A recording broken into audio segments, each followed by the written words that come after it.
okolo nás. Ahoj kamaráti.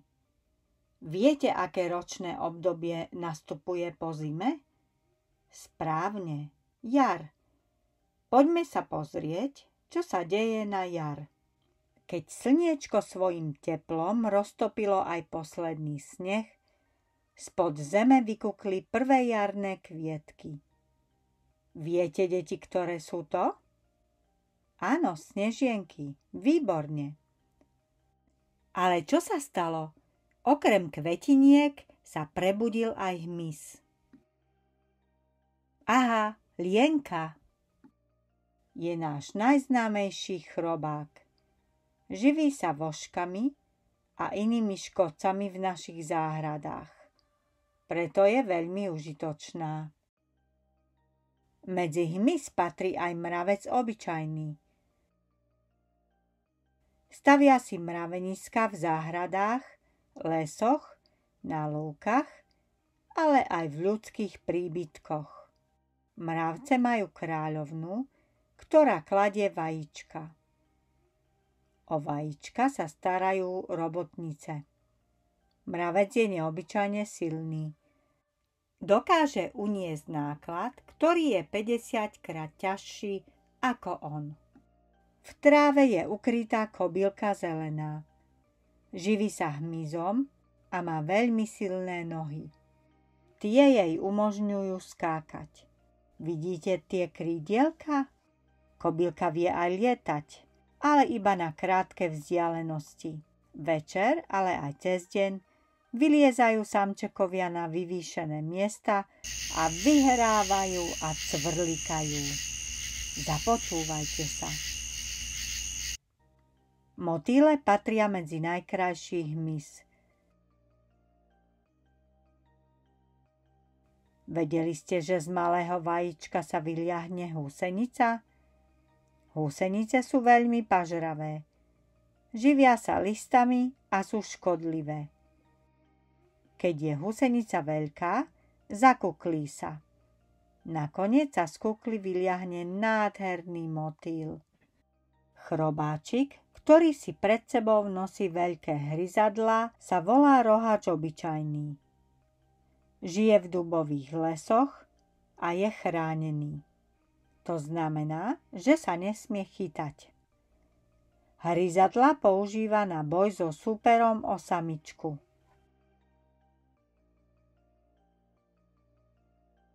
A pozrime sa na muchu domácu. Jedlo ochutnáva končatinami. Prenáša infekčné choroby. Obťažuje nielen zvieratá, ale aj ľudí. Bum. K nepríjemnému hmyzu patrí aj komár. Na jar, keď sa oteplí, môžete ho nájsť pri vode, kde samička kladie vajíčka.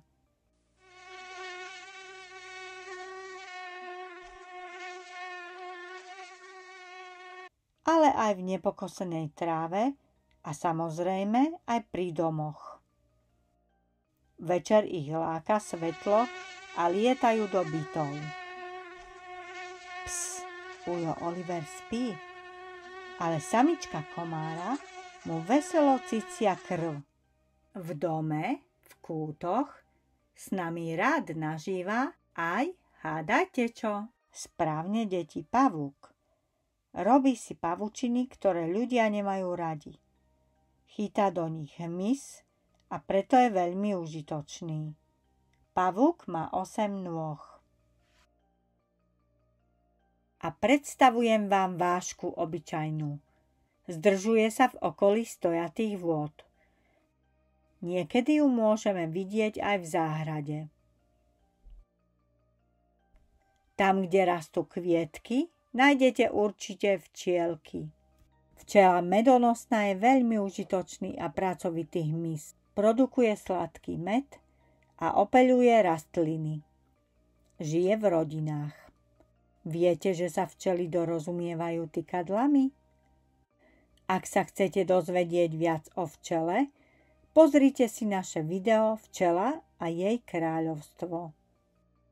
Nielen včela, ale aj osa obyčajná je užitočný hmyz. je väčšia ako včela.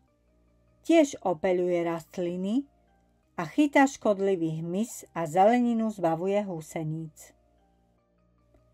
V záhrade na zemiakoch môžete vidieť ďalšieho chrobáka, pásavku zemiakovú. Niekto ju volá aj mandelinka. Zemiakom škodí, pretože ohlodáva ich listy. Deti, skúste nájsť v záhrade nášho ďalšieho živočícha. Áno, uhadli ste. Ako nepoznáte, je to modlivka zelená a patrí medzi chránené živočíchy. Je tiež veľmi užitočná. Má dve veľké predné končatiny, ktorými chytá svoju korisť. Živí sa pavúkmi, muchami, motýlmi a pozor si musí dať aj kobylka zelená. A poďme sa spolu zahrať. Odpovedzte, deti, na moju otázku. Je pravda, že mravec odvezie 50-krát ťažší náklad, ako sám váži? Ak ste povedali, deti, že áno, je pravda, že mravec odvezie 50-krát ťažší náklad, ako sám váži? Máte pravdu. Je pravda, že má pavúk 6 nôh? Odpovedzte celou vetou. Ak ste povedali, že nie je pravda, že má pavúk 6 nôh, mali ste pravdu. Má ich predsa 8. Je pravda, že v tráve je ukrytá kobylka zelená? Správne, deti, nie. Nie je pravda, že v tráve je ukrytá kobylka zelená. Je tam schovaná modlivka zelená. Je pravda, že kobylka zelená lieta? Áno, je to pravda. Kobylka zelená vie lietať na krátke vzdialenosti. Je pravda, že osa je menšia ako včela? Nie je pravda, že osa je menšia ako včela. Osa je väčšia. Pozrite sa. Hľadajte včelu rovnakého tvaru. Musíš dobre pozorovať, zmenené sú maličkosti. Ak ste povedali, že rovnaká je táto, mali ste pravdu a ste výborní pozorovatelia. Deti, priraďte číslo k danému počtu mravcov. Koľko mravcov je v prvej skupine?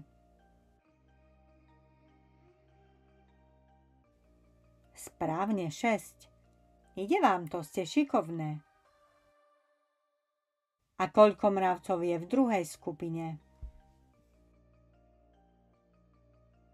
Ak ste povedali, že ich je tam 5, mali ste opäť pravdu. A v poslednej, tretej skupine je koľko mravcov? Spočítajte. Veľmi dobre. 4 mravce. Priradíme číslo 4. Výborne, deti, ste šikovné. Aký tvar má domček, v ktorom býva motýl? Správne, je to kruh. Aký tvar má domček, v ktorom býva lienka? Výborne, deti, trojuholník. A čo kobylka zelená? Aký tvar má jej domček? Ak ste povedali, že je to obdĺžnik, máte pravdu. No a posledná je včela medonosná. Aký tvar má jej domček? Ak ste povedali, že je to štvorec, povedali ste správne. A posledná naša úloha, povedzte, ktoré zvieratko nepatrí medzi hmyz.